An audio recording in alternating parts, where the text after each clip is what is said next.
Jalil was there for some 2 hours. Hours before his death, the banker makes a call to his assistant. It's about a $4 million loan. But suddenly, the telephone line goes dead. Jalil Ibrahim was paid for obstructing this loan to the carrion group. It was a massive case of fraud, of criminal breach of trust, of theft of public funds. He obviously did know too much. I suppose the only question then becomes is whether he was killed specifically because of this deal. Who knows?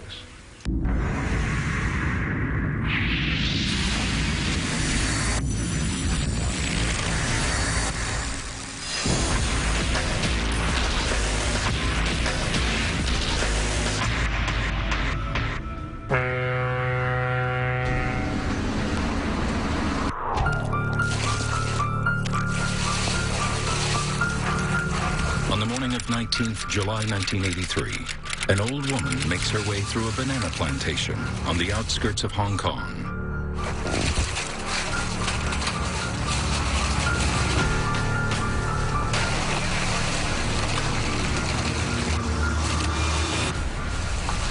She stumbles upon an unusual sight at the edge of a slope. Dumped less than 5 meters from the road, the old lady is horrified to realize that it's the dead body of a young man.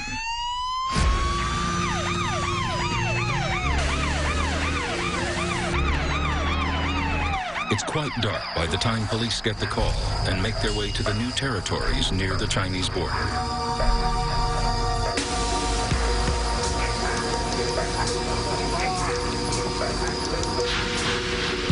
When police examine the body in detail, they find a cord around his neck, suggesting this was no accident.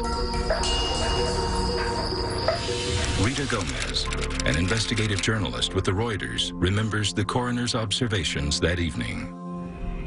There wasn't any blood on him. The cause of death was, the police had decided then, was strangulation because the cord around his neck. He had his clothes on. He had no identity on him. He didn't have any wallet. He didn't have any passport on him. The corpse was at least 24 hours old. Police seem to have little to go on in identifying the body. Winsome Lane, a court reporter with the Straits Times, describes her notes from the police that night. They did definitely think it might be a local Chinese when he was first found, because apparently he was quite Chinese looking and could have passed as a local man. But police find a Malaysian 10-cent coin in the lining of the dead man's trousers. It's their first vital clue in tracking the identity of the victim. The police had information from missing persons to say that there's been a report from this Malaysian bank to say that one of their employees have gone missing. Henry Chin, a co-assistant general manager working for a subsidiary of a Malaysian bank in Hong Kong, had reported the disappearance of his colleague the previous day. He heads to the mortuary, where his worst fears are realized. The body belongs to Jalil Ibrahim, a 34-year-old banker from Kuala Lumpur. Henry tells police that Jalil was an assistant general manager with the Bank of Bumiputra, Malaysia's largest bank. But he had been working in Hong Kong for the last 6 months with the bank's subsidiary, BMF. This young accountant, Jalil Ibrahim, very bright young chap who had joined Bank Bumiputra, done very well there. Bank Bumiputra had started a subsidiary in Hong Kong, Bumiputra Malaysia Finance, a finance company. Accounts needed to be audited. The bank decided to send Jalil Ibrahim over to Hong Kong to audit those accounts. With the identity of their victim confirmed, the Organized and Special Crime Unit of Hong Kong Police joined the officers from the Commercial Crime Bureau to plan out their investigation in more detail. The case was handled by the Crime Investigation Unit of the Hong Kong Police, led by Norman McKillop, a very shrewd, very bright police officer who led the investigation. First thing McKillop and his team do is get a search warrant to the BMF office in Hong Kong's Central District where Jalil worked.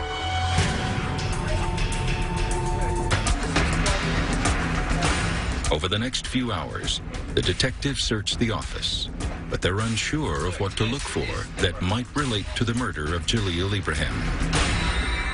Until they discover Jalil's personal diary.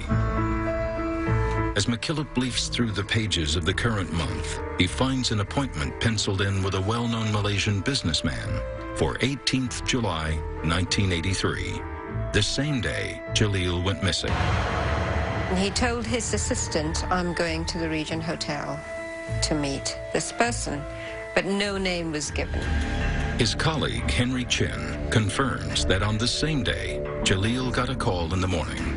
He then left the bank for an appointment at the Regent Hotel, carrying 36,000 Hong Kong dollars in cash. Henry explains that carrying a substantial sum of cash was a fairly common practice among senior bankers, who often personally exchanged foreign currency for some of their important clients. Apparently he had taken cash with him, the assumption being that's in Hong Kong dollars, and the prominent Malaysian probably wanted to exchange for ringgit. A few hours later, Jalil calls his colleague Henry at the bank from an unknown location. It would be the last time Henry Chen would hear from Jalil. He left the office and never returned. Jalil's body turns up 24 hours later at the banana plantation in Hong Kong's New Territories. No money is found on the body of the banker. No money, no identifications. Whoever murdered him obviously must have taken the money as an added bonus. Jalil's diary appointment with the businessman turns out to be a dead end. The businessman has an alibi and is proven elsewhere at the time of Jalil's meeting. It's a curious twist for the police, who suspect that Jalil may have been involved in something that led to his death.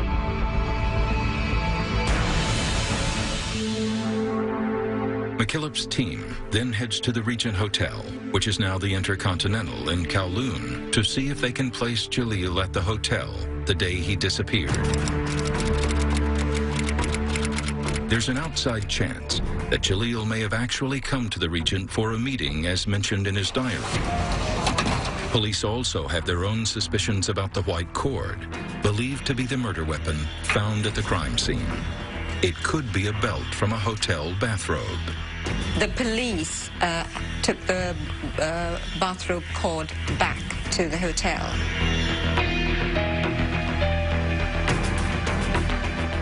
And they checked with chambermaids. And one of the chambermaids had actually recorded an entry in her book to say that there was a bathrobe in room 609 without bathrobe cord, and she had replaced it. The murder weapon may have just found a room. But if this was the scene of the murder 4 days ago, police have little hope of discovering fresh forensic evidence. Death by strangulation barely leaves a trail, and if there were any telltale clues, housekeeping would have already swept them clean. Hotel records show that on the same day Jalil disappeared, a Malaysian man called Mak Foon Tan checked into room 609. At the concierge, Detective McKillop circulates photos of Mak and Jalil, sourced from the Malaysian authorities among the hotel staff. They then interview the staff for any further leads. Hotel witnesses say they saw both men that day. They testified that they saw Jalil arrive. They knew Mac was in his room, room 609. And Mac ordered room service while Jalil was there for some 2 hours in the afternoon. This confirms that Jalil had arrived at the Regent on the afternoon of 18th July, the same date and place police found mentioned in his diary. Room service records confirm the delivery of refreshments to Mac's room between 12:30 and 3 p.m. that day. But the real breakthrough comes from one of the hotel porters, who says Mac called him for some assistance later that afternoon on July 18. Mac asked to help him carry out a very large suitcase, which to the porter seemed most unusually heavy, and he couldn't imagine what might have been inside. Concierge made a comment like, I thought it was gold bullions, it was so heavy, we couldn't lift it. So it took 2 people to lift that suitcase into the trunk of the taxi.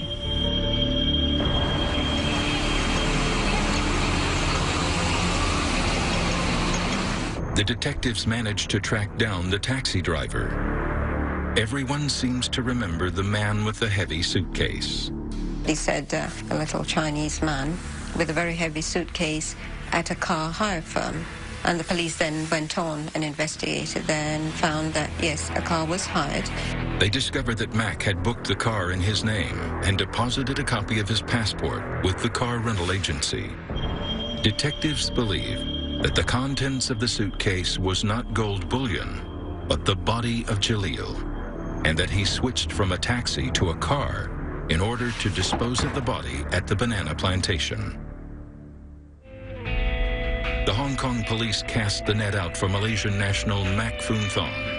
Meanwhile, McKillop's team travels to Jalil's hometown in Malaysia in search for a motive behind his murder.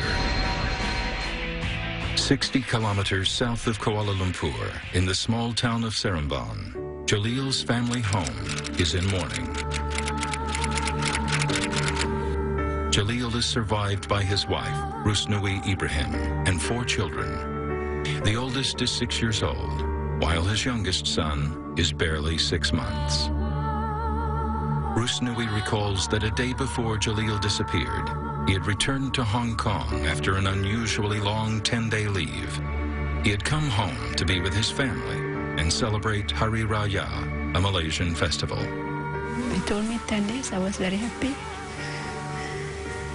He told me he got plenty of work, he got to go back. Rusnui feels her husband's military schooling had instilled a strict sense of discipline in him. He had a head for numbers and believed his calling was in audit work. Jalil had been working for Bank of Bumiputra since 1975, where he joined as an officer and then rose the ranks very quickly to become the head of the bank's internal audit department. He loved his job. He's very dedicated. Down in Hong Kong, they say he's a workaholic. Rusnui reveals that earlier that year in 1983, Jalil had been sent to Hong Kong on a special investigative audit assignment. I suppose he loved doing it, investigating. Has been doing all the years, and he thinks he can do it. Sometimes he volunteers to solve cases. So his boss must have sent him to do further investigation up there. Hong Kong is a bigger case, too big a case, I suppose, for him to handle. The new project in Hong Kong was demanding, but Jalil's wife Rusnui never imagined it could turn fatal. Somebody said he should have a bodyguard, which is not eligible.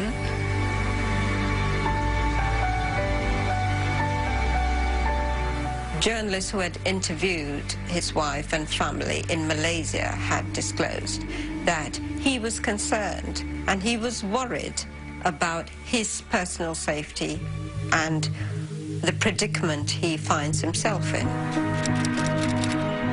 Back at Jalil's office in Hong Kong, the detectives discover an unfinished but cryptic letter written by Jalil to his wife. Honestly, I have reached the limit of my patience here. The problems in Hong Kong are not my making, and from today onwards, I am going to think of myself and my family first. They must know I have had enough and I mean it. The letter is dated 9th June, 1983. A little over a month later, the banker would be dead. In the Malaysian parliament, the leader of the opposition, Lim Kip Siang, demands a thorough investigation into Jalil's murder. He believes Jalil may have discovered some major accounting discrepancies. Clearly, he must have stumbled on the irregularities and improprieties.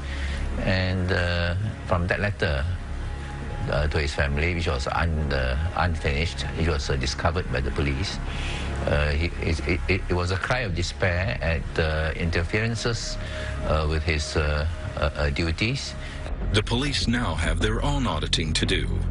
Bank of Bumiputra's documents reveal that Jalil was sent to probe a series of unpaid debts given by its subsidiary, BMF, to some of Hong Kong's biggest property firms.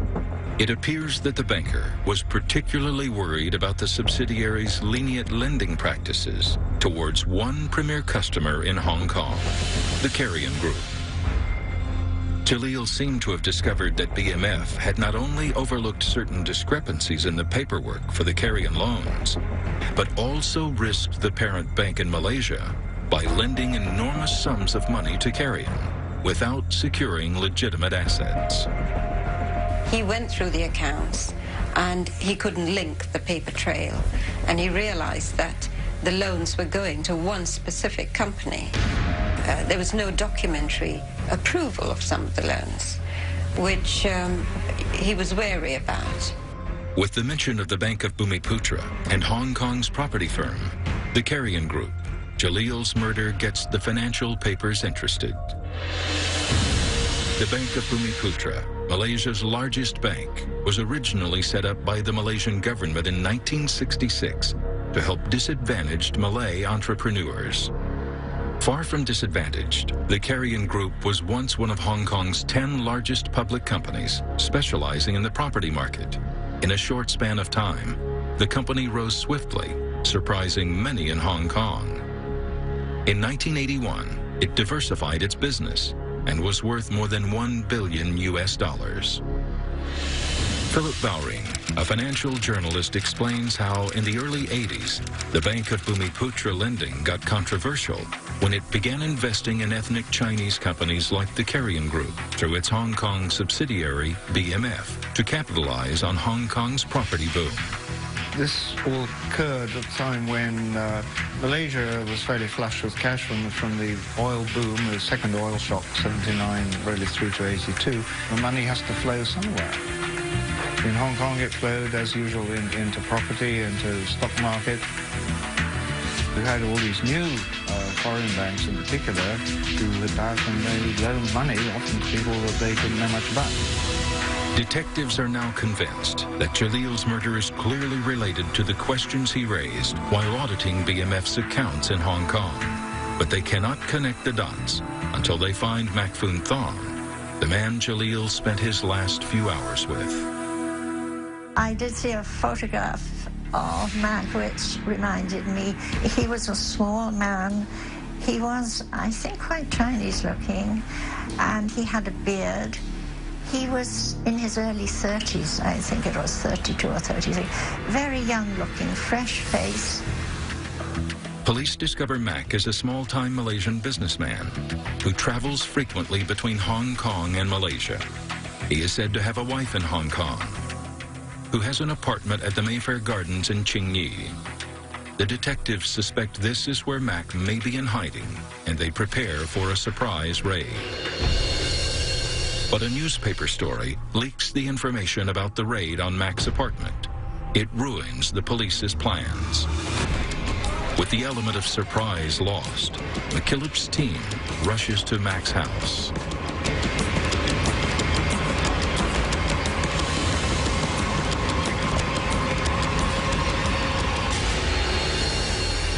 He realized police were at the door, so he threw himself from the third-floor building. He injured his spine. He was arrested. He was hospitalized for the injuries. It wasn't serious, but he did injure himself. Mac is admitted to the Queen Elizabeth Hospital in Kowloon, where he is interrogated by Detective McKillop. Mac Phoon Thon has a lot to answer for. The room with the missing bathrobe cord was registered under his name. Eyewitnesses can put him at the hotel. A porter saw him leave with an enormously heavy suitcase. A taxi driver took him to a car rental firm where he had booked a car in his name, most likely using it to drive to the village where Jalil's body was discovered. But Mac turns out to be a skilled evader. Although he can't escape the overwhelming evidence placing him at the Regent Hotel that night, he denies the murder allegation. Mac was really a man of mystery. Who he was acting for, or how he got involved in this very complicated case, nobody really knows. McKillop continues his interrogation. He has one day to go before they need to present Mac Phoon Thon in court with his recorded statement, or they would have to let him go. It is a crucial 24 hours, and after intense scrutiny by Detective McKillop of Mac Phoon Thon's movements, backed by supporting evidence, the Malaysian begins to open up. He was like a Mr. Fix-It. He claimed that his job was basically to get kickbacks for prominent Malaysians. On the third day since Mac's arrest, McKillop finally gets Mac's statement on record. The detective now has slivers of the story, but Mac insists he's just a middleman and didn't kill Jalil. He then surprises the detective by releasing the name of the person who did. I do know that Mac insisted from beginning to last that a Korean man who he called Shim or Shin was the killer. Mac described Shin as a 35-year-old martial arts expert with a round face. He says he was acting on the instructions of the Korean. Shin had asked him to lure Jalil to the Regent. Mac did so by posing as a prominent Malaysian businessman wanting to exchange currency with Jalil. According to Mac, they then headed to room 609 that afternoon, where they had extensive business discussions with Shin. Shin then sent Mac out on an errand. Mr. Shin had told him to go out and buy a suitcase. He left the room 609, went off to buy a suitcase because where the Regent Hotel is, it's a big shopping area in Hong Kong.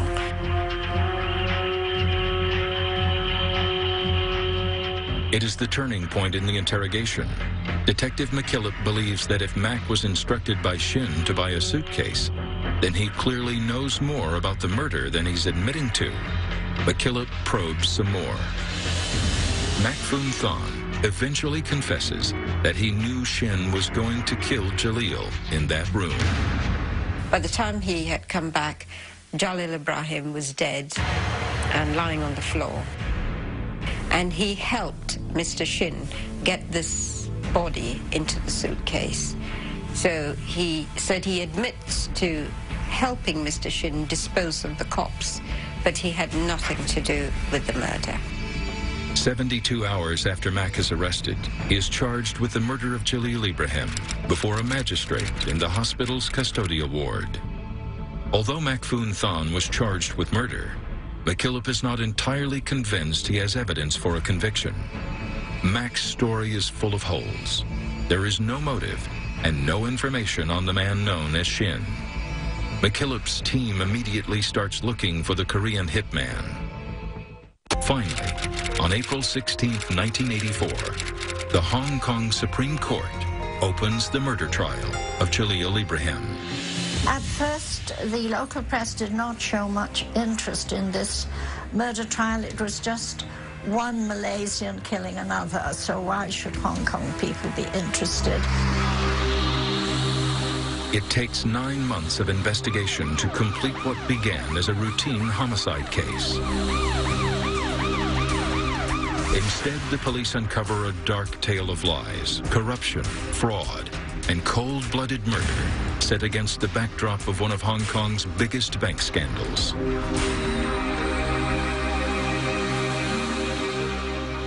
The prosecution shocks Hong Kong with startling speculations about Jalil's murder. Based on Mac's recorded confession, they connect the banker's death to a famous tycoon in Hong Kong. The prosecution makes a case, saying that Jalil was murdered because he was investigating the tycoon's loan dealings with BMF. Suddenly, all eyes are now on what originally seemed like an innocuous murder trial.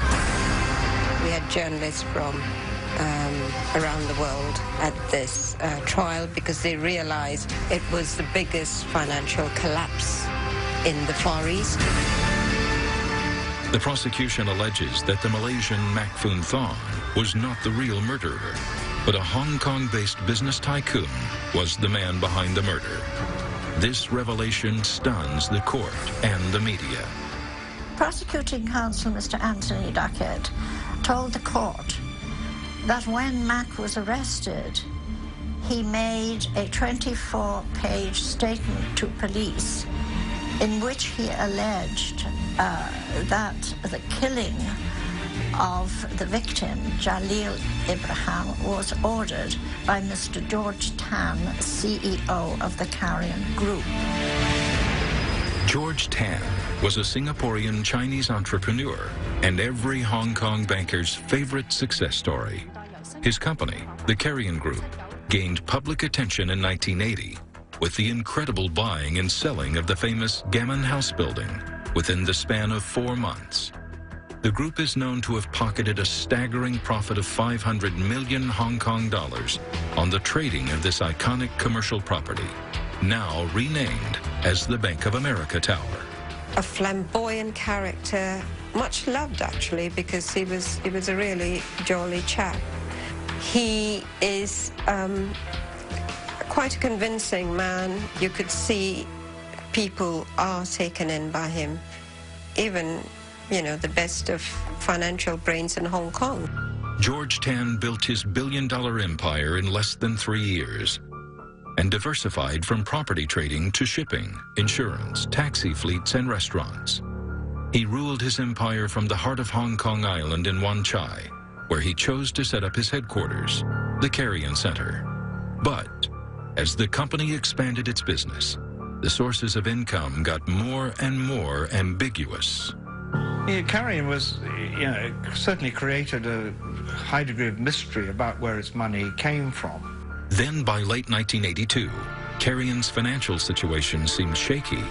It was borrowing heavily from the market to pump more money in its various businesses. Just a few months before Jalil was murdered, the Carrion Group announced they were facing a temporary liquidation crisis. Simply put, they were running out of money. What few knew was that even at that time, the group's biggest lender was Malaysian-based Bank of Bumiputra's subsidiary branch, BMF, in Hong Kong. It had provided nearly 4.6 billion Hong Kong dollars to Carrion. Well, there's no doubt that if there is no BMF, there'll be no Carrion. And Carrion was a house of cards. It was created by the BMF completely. Carrion was indeed on the verge of a collapse. Its rise was based on speculative trading and the inflated property market in Hong Kong. But when the property bubble had burst and the stock market plummeted, the Carrion Group nosedived as well. The company desperately needed an additional $4 million loan to survive a crash. They turned to BMF for help. Jalil Ibrahim was put in charge of authorizing this loan for Carrion.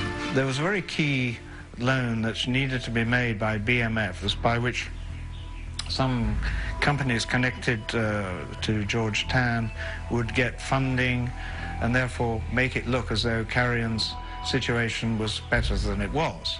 So clearly this was an effort on the part of BMF to prop up Carrion through the back door at a time when it was very much, it was very close to going to the wall. Reams of bank documents produced as evidence in court indicated that Jalil Ibrahim, at that point, suspected something fraudulent in the previous loan dealings between Carrion and BMF. He was unwilling to authorize the additional loan of $4 million without the approval of the parent bank in Malaysia. Court papers show that Jamil submitted his audit report to his superiors at the bank headquarters in Kuala Lumpur, one day before going home for his 10-day leave. Jalil, who was obviously by that stage was exceedingly worried and concerned about the way that money had been loaned to Carrion-related enterprises, wanted to stop it. He wanted the parent company, the parent bank, Bank Bumiputra in Kuala Lumpur, to assist him in giving him the answers that he was seeking.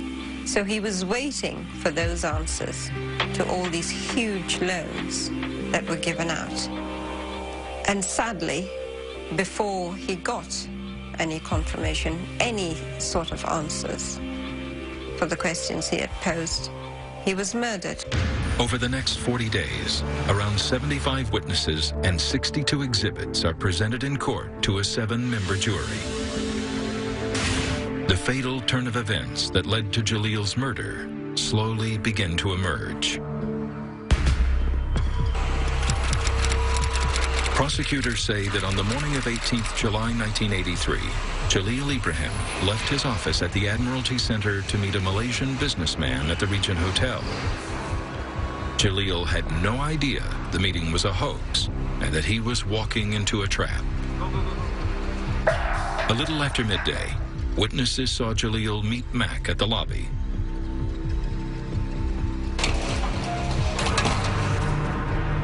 They went to his room on the 6th floor. Mac claims that they were soon joined by the South Korean, Mr. Shin. But as the defense starts to push the memories of witnesses on the stand, holes seem to appear in Mac's case. During the trial, the hotel staff that came to give evidence had always said there were just 2 people in the room, that's Mak Fun Tan, the murderer, and Jalil Ibrahim, the bank official. Nobody had seen a third person. So the assumption is that Mr. Shin, the Korean that Mak Fun Tan claimed had murdered Jalil Ibrahim, was a figment of his imagination. But Mac justifies Shin's absence as sheer coincidence, as the Korean often went to the washroom to attend to some private phone calls whenever the hotel staff entered the room.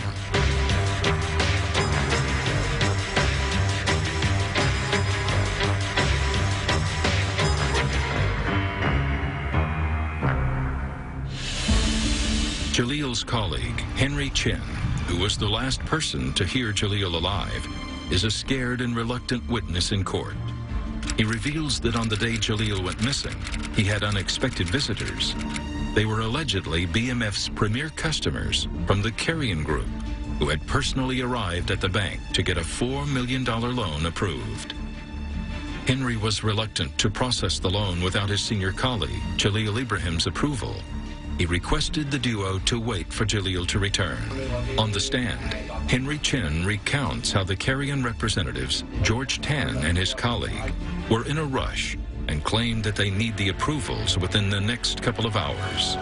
They even produce a handwritten note from the BMF chairman, Lorraine Osman, asking Henry to implement the loan immediately.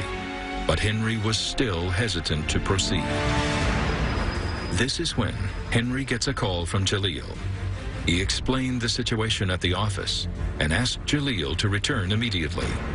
But Jalil told him to stall for time, informing him that the BMF chairman wasn't authorized to sanction the loan.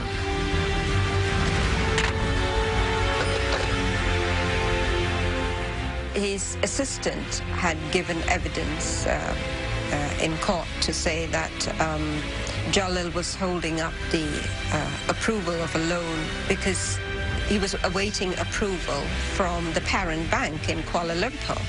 But George Tan needed that money to keep the company afloat. Henry Chen remembers being more confused after his last conversation with Jalil. He debated whether he should process the loan, since he did have the chairman's approval note. Finally, Henry decides to wait for his colleague to return. At about 4:10 in the afternoon, Henry Chen got another call from Jalil. While he pleaded with Jalil to return to the office, Jalil continued to insist that Henry must not process the loan. They had to wait for Kuala Lumpur to give the approval. The telephone line suddenly went dead. Henry did not hear from Jalil after that. He was now under extreme pressure. He finally relented and activated the loan amount. Still on the witness stand, Mac tells the court that during their hotel meeting, Shin told him he was unhappy with the way Jalil had been handling the company's affairs recently. He claimed during the trial that Mr. Shin had told him that Jalil Ibrahim was a pain for obstructing this loan to the Carrion Group.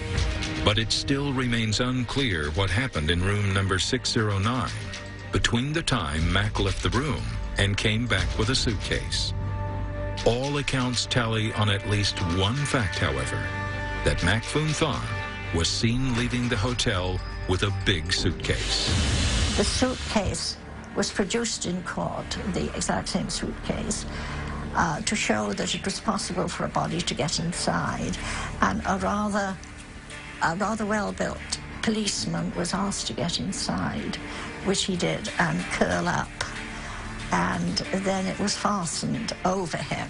That caused quite a flurry of interest, you know, the idea of the suitcase containing a body being carried through the public rooms of a luxurious five-star hotel. It just made people shudder. The murder trial of Jalil Ibrahim, a Malaysian banker in Hong Kong, intrigues not just Asia, but the rest of the world, as it involves the collapse of a multi-billion-dollar business empire that had fallen as quickly as it had risen. It had all the makings, in fact, of a good movie. But unfortunately, it was true life. At the heart of this murder trial is the alleged murderer Mac Foon Than. While circumstantial evidence implicates him as the man who lured Jalil to the scene of the murder and disposed of his body, the defense says there is little to connect him to the financial scandal or to the motive of Jalil's murder.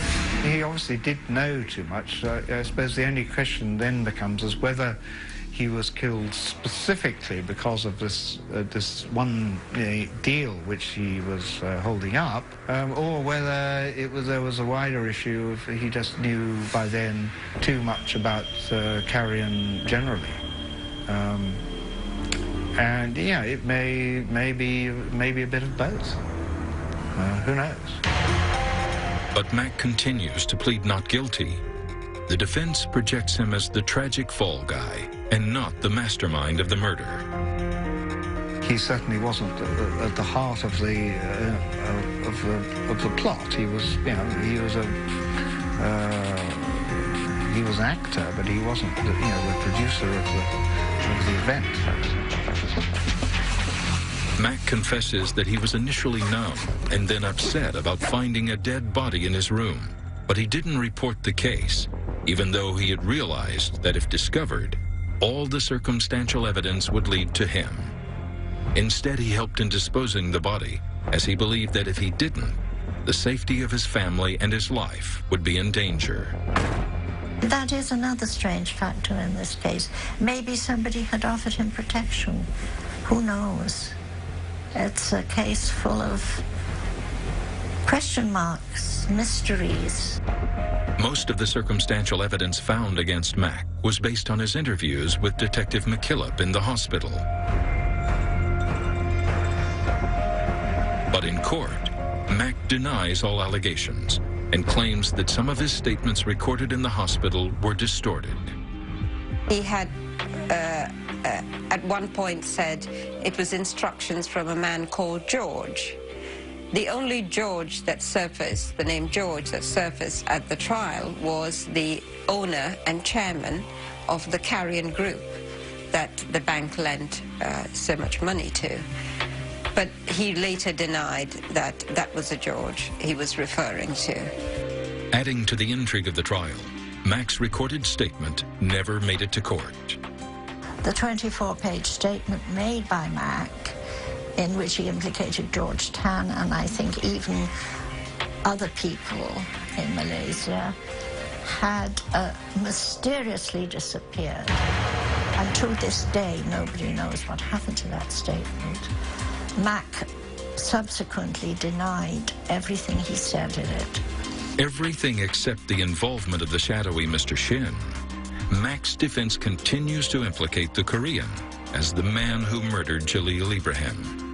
But a sudden dramatic development surprises everyone. The Hong Kong police had allegedly located a man named Shin in Seoul, who not only fitted Mac's description, but also claimed to be his business acquaintance. After weeks of negotiation with the Korean government, they were finally allowed to record a video testimony from Shin that is presented in the Hong Kong Supreme Court. Towards the end of the trial, a video was shown which the police had taken of a man they found called Shin, and totally denied that he had anything to do with the killing of Ibrahim, and also had been able to prove that he was not in Hong Kong at the time of the murder. Mac's defense falls apart. Mark Funtan then turned around and said, he's not the Mr. Shin, it's another Mr. Shin. So, you know, his story didn't hold up, and the jury wasn't convinced by his story. He was making a lot of notes throughout the trial, but certainly it would have been in keeping with his general demeanor. He had all the earmarks of a man who, if not guilty, at least strongly suspected he was going to be found guilty. On the 40th day of the Jalil Ibrahim murder trial, the jury begins their final deliberations.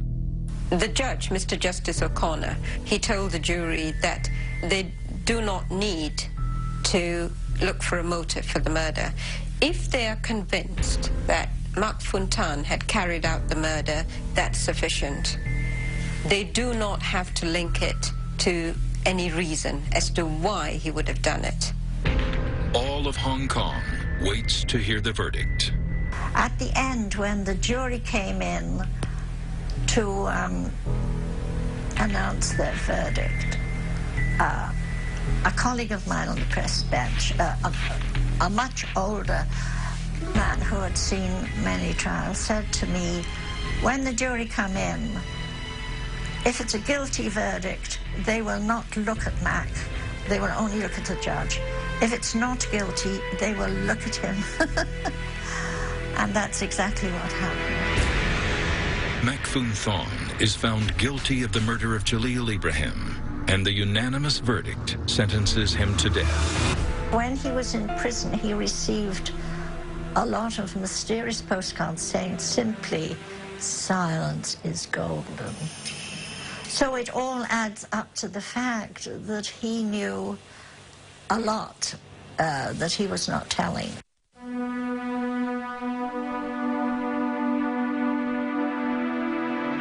In keeping with the British legal tradition, the Hong Kong government commutes Mac's death sentence to life imprisonment. But Mac's conviction brings little closure to those covering the trial, who were hoping that the verdict might bring the masterminds to justice. We were left with a lot more questions than there were answers to, because we couldn't really connect the motive for the murder.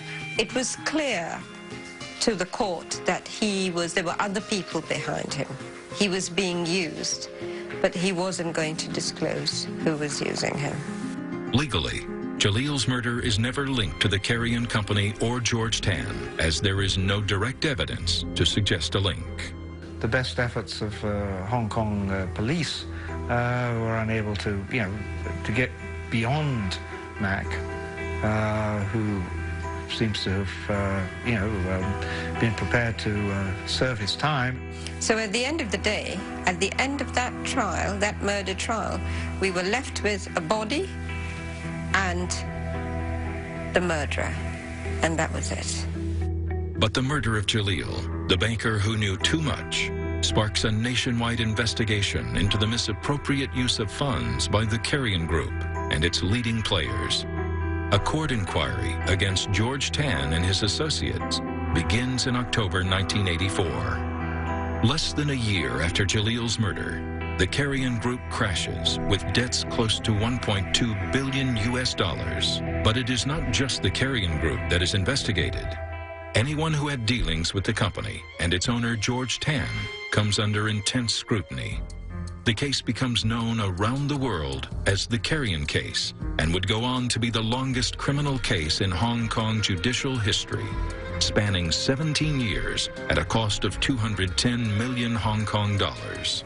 This case was actually a mammoth case, not just for the Far East, but for the rest of the world because of the international banks that were involved, and the exposure was US $1 billion by these banks, which included Bank Bumiputra, which included Hong Kong and Shanghai Bank, which included Deutsche Bank, which included Barclays.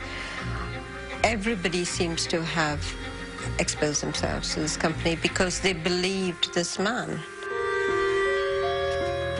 BMF, Hong Kong's deposit-taking company of Malaysia's Bank of Bumiputra, is among the worst-hit international banks that was involved with Carrion.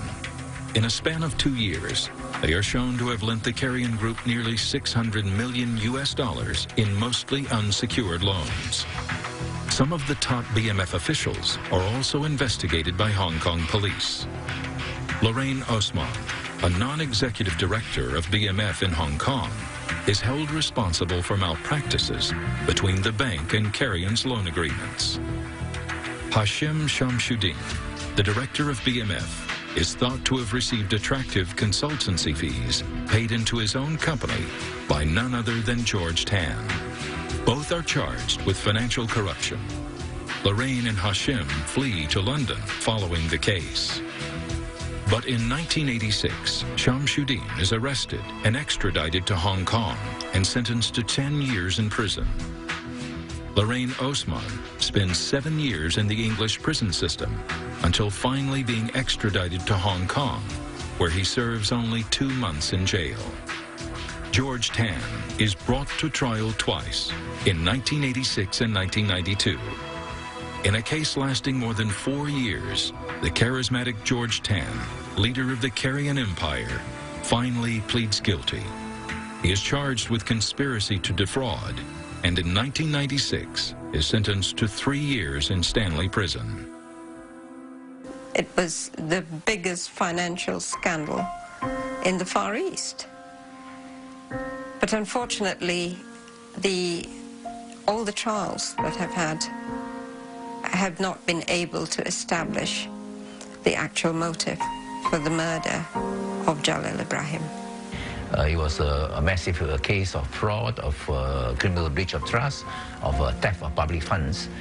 And as to who murdered Jalil, I think this remains unanswered, unresolved murder. There are tremendous ramifications for this case, only a small part of which has ever been revealed. And who knows, perhaps in course of time, we shall learn the whole truth. But at the moment, we certainly do not. For Rusnui, the wife of Jalil Ibrahim, the unresolved mystery of her husband's murder will always be a painful memory to live with. But she chooses to reflect on her husband's death with a sense of pride. I can say I'm proud of him because he died of a good cause. The case is considered closed, isn't it? I suppose it's closed. I also do not want to get involved. Things won't change.